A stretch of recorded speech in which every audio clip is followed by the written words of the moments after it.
এই যে ১২টা রোজার মধ্যে একদিন আমি ইফতারি খাইতে পারি না, হয়তো পান্তা কটা ভাত আর নাইলে শুকনা কটা মুড়ি। নিচে তো যেমন তেমন করে আর খাই নাই, কিন্তু আমার বাচ্চা মেয়েটা যখন ইফতারির সময় হয় না, তখন ওর মুখের দিকে আমি তাকাইতে পারি না।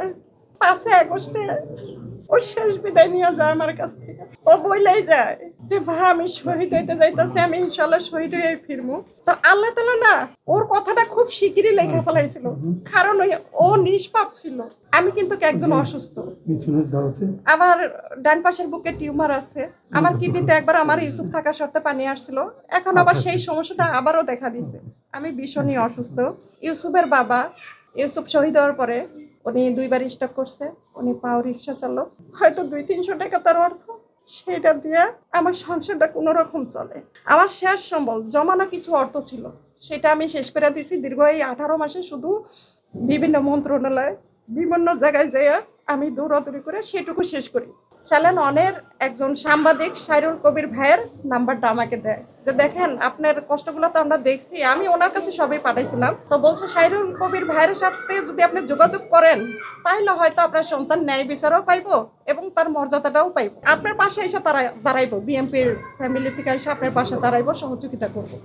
তো পরে আমি সাইরুল কবির ভাইয়ের সাথে আমি যোগাযোগ করি, উনি আমার সাথে খুব সুন্দর কথাবার্তা বলে, ওনার কারণে আজকে এই পর্যন্ত আমি আসতে পারছি।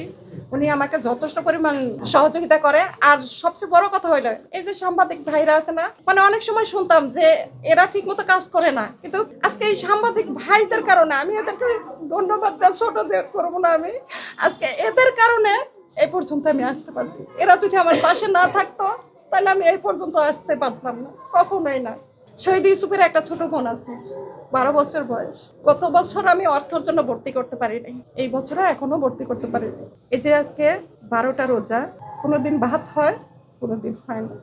এই যে 12টা রোজার মধ্যে একদিন আমি ইফতারি খাইতে পারি না, এখন পর্যন্ত না, হয়তো পান্তা কটা ভাত আর নাইলে শুকনা কটা মুড়ি, এর থেকে বেশি কিছু আমার জোটে না। নিচে তো যেমন তেমন করে 2 বয়স্ক বুড়া বুড়ি খায় নাই, কিন্তু আমার বাচ্চা মেয়েটা যখন ইফতারির সময় হয় না, তখন ওর মুখের দিকে আমি তাকাইতে পারি না।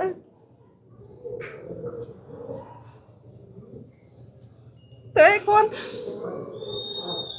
বর্তমান সরকার জনাব তারেক রহমানের কাছে আমার আকুল আবেদন, জুলাই যোদ্ধা শহীদ ইউসুফকে যেন তাকে শহীদি মর্যাদাটা শেষ হয় সম্মান মতো দেয়।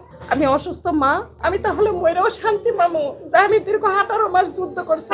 আমি তো একটা সন্তান হারা মা, আমার কলিজাতে না এমনি ঘা, থক থাকা গা। তারপরে আমি 18 মাস আমার পাশে কেউ ছিল না। তা আমি এখন এটাই বলবো, ইউসুফের ছোট বোনের দায়িত্ব বর্তমান প্রধানমন্ত্রী জনাব তারেক রহমান যেন মোহনা আক্তার ইকরার দায়িত্ব নেয়। আমার কোনো বসত বাড়ি নাই, আমার কিছু নাই, আমি যেন শেষ বয়সটা আমি সম্মানের সাথে চলতে পারি, সে যেন আমাকে সেই ব্যবস্থাটুকু করে দেয়, এবং কি আমার চিকিৎসার দায়িত্ব যেন সে নেয়। কারণ আমার মেয়েটার না, তার একটা মাত্র ভাই ছিল, আমার একটা মাত্র সন্তান ছিল, আমাকে কামাই করে না খাওয়াইতো, অন্তত আমাকে মাটি তো দিত। এখন মাটি তো ওর কাছ থেকে আমি পাইতাম, সেটা থেকেও তো আমি বঞ্চিত হয়েছি।